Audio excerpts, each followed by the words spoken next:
Much love, y'all. Peace and blessings. I hope everybody is doing well. I wanted to reflect on the death of Irv Gotti as far as my reaction and some of the lessons that I've gotten from his story and just how his death is being received. So, first of all, I want to say condolences to anybody who is grieving his loss. He was a huge impact on music, and I know that he had a profound impact on a lot of people's careers and a lot of the music that I grew up on, and a lot of the music that folks of my generation grew up on. So, I just need to acknowledge all of that before I get into this video.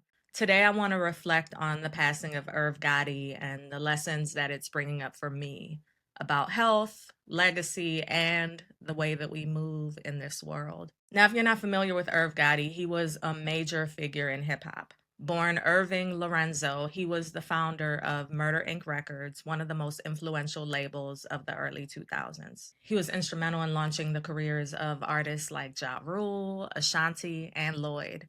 He played a key role in shaping the hip hop and R&B fusion sound that dominated the charts back then. Think Are You Ellie? All the Ja Rule collaborations.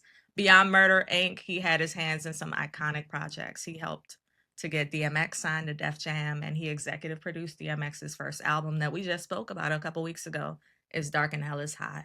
He also worked closely with Jay-Z, producing tracks like Can I Live from Reasonable Doubt, which one of the most iconic instrumentals from that album, in my opinion.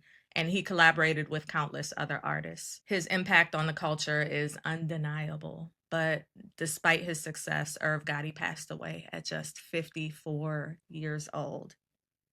54 years old, y'all. That's not old at all. It sounds like it is when you're younger. When I was in my 20s, I thought 54, that's old as hell. But now, as someone who just turned 40, 54 ain't old. I still feel spry. I still look great. I still plan to be here for a long time, but I also know that, especially in the Black community, getting to our golden years is not always guaranteed. And in thinking about Irv Gotti, one of the thoughts that I had is, what good is it to grind and hustle and build success if you're not even here to enjoy it? Now, I want to be clear. This is not an indictment on Irv Gotti or his health. I didn't know him. I don't know exactly what his health situation was, but I was watching The Breakfast Club talk about his death, and they gave him a really nice tribute. They mentioned that he had a stroke last year, that he was walking with a cane, that he possibly was diabetic, and that his rep had mentioned that he wasn't eating well and taking care of himself. And of course, that made me reflect on my own health. I've been on a wellness journey for a long time, but my real transformation started when I was diagnosed with breast cancer back in 2022. That's when I really learned about the impact of what we put into our bodies. One of the biggest lessons I learned is that sugar can feed cancer. Did y'all know that? People are at higher risk of breast cancer who eat a lot of sugar, or even when you drink a lot of alcohol, because when we think about it, alcohol turns to sugar in our systems. So there's certain things that we interact with daily or weekly that can cause our bodies to be unwell. So for me, when I was in chemotherapy, I drastically reduced my sugar intake. I found alternatives. I was using dates to sweeten my oatmeal instead of putting brown sugar in it like I normally did. I was finding ways to drink my tea without actually even adding honey, and I was feeling good. I felt great and I looked great. But like a lot of us, we fall off, and I fell into a slump last year. And the thing about slumps is that they don't happen all at once. You slide out of good habits little by little, and gradually you don't even know how far you've drifted away from a health goal or from a goal that you once held important to you. I went from being super intentional about my sugar intake to sneaking fruit roll-ups from my son's candy and rummaging through his stash late at night for something sweet, because sugar is addictive. They design it that way, y'all. And when we think about the foods that are available for us, the sugar, the processed foods, even the hormones and all of the meat, they design it that way. But for me, February, I decided to fast from sugar. And today is February 6th. And when I tell y'all 6 days in, I feel phenomenal, y'all. Last week, I was dealing with chronic pain issues that were stress induced, but that stress opened me up to a bigger health issue. It's a condition called lymphedema.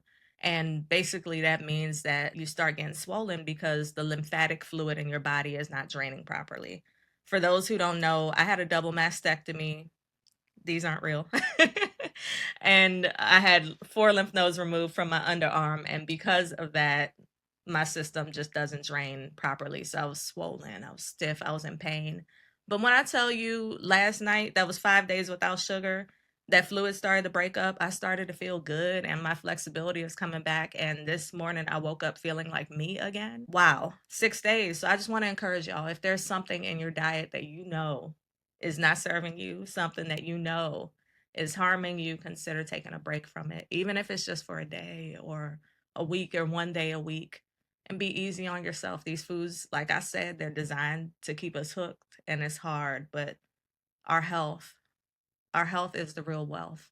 And because no amount of success, no amount of money can buy a body that functions properly, we owe it to ourselves, y'all. So that's lesson number one: health is wealth. The second lesson I took from Irv's death is that our legacy is more than our work. I've been thinking about legacy. When I first heard about the death of Irv Gotti's passing, my first thought as a Black woman, beyond the initial, oh, wow, wow, was about Ashanti, about the things that she revealed about the way that he treated her when he was signed with her. He characterized their interactions as a relationship. She did not.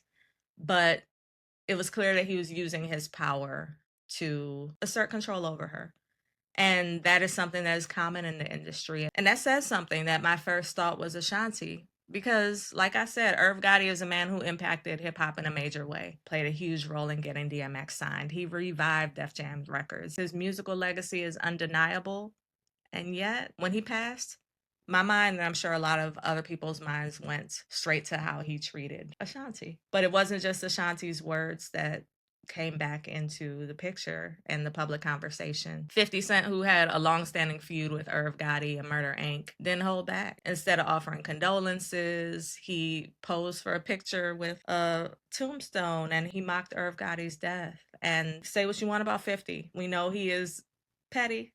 He can be petty. He is a professional troll, but this reaction does speak to the weight of the legacy that we leave on this earth. Because based on our legacy, when we die, people either speak kindly about us or don't show concern or grief. Because at the end of the day, our legacy is not just about what we build, it's about how we move, how we treat people, the impact we leave behind, both good and bad. And for me, I want my legacy to be one of integrity, of treating people well. Now, I know I ain't perfect. None of us are, but I do actively work to do right by people. And when I do mess up, I work to make amends, because what we put into this world follows us even after we are gone. And if we don't believe that, just look at how people are responding to Irv Gotti's death. While a lot of the culture is celebrating his contributions to hip hop, others are bringing up his past with Ashanti and the speculation about the role that he played with 50 Cent getting pew-pewed 9 times in the past. And that should make us all think, what will people say about me when I'm gone? What will I be remembered for? So yeah, those are my thoughts on the passing of Irv Gotti. It's sad. I pray that his family is well. I pray for Ja Rule. I saw some folks, making jokes, where is Ja? But put yourself in his shoes. Anyone who has lost someone, who has dealt with grief, knows that it ain't no joke. So I just pray that everybody who is close to him, everyone who is impacted by him, is well. I pray that his transition is well. And I pray that we all take this time to reflect on our health, reflect on the culture, reflect on the music industry and how old ways of doing things and behavior that used to be acceptable is no longer deemed acceptable. So yeah, those are my thoughts. Let's do right by others. Let's be well. Let's take care of ourselves, and let's live as long as possible. So I challenge y'all, think of something that you can do for your health and consider that legacy. Rest in peace, Irv Gotti. I'm about to listen to Can I Live right now, and just all the Ja Rule hits and Ashanti. The music is undeniable, and he's one of those people that you just can't remove his legacy from hip hop. Hip hop, as we know it, does not exist without Irv Gotti. Much love, y'all. Peace. So I wanted to add something great to the album and something that I felt that people could identify with. And when we did the record, I was like, yeah, sounds different and it's a feeling. You spitting and this is like Jay the Hustler. Yeah, this is his persona and everything like that. He's giving it to him all right there. Difference is the horns. You know, I didn't have the idea to make a song, Can I Live? I didn't know I was going to say, Can I Live? It was just, you know, that's listening to the strings and listening to the tracks that just brought out that type of mentality and where I was at and where my thinking was at the time. I don't sleep, I'm tired, I feel wired like codeine. Days I gotta run with me from 4 feet away. My pain when shit was quick to see. From selling cane, the brains was fried to it. So at that point right there, right,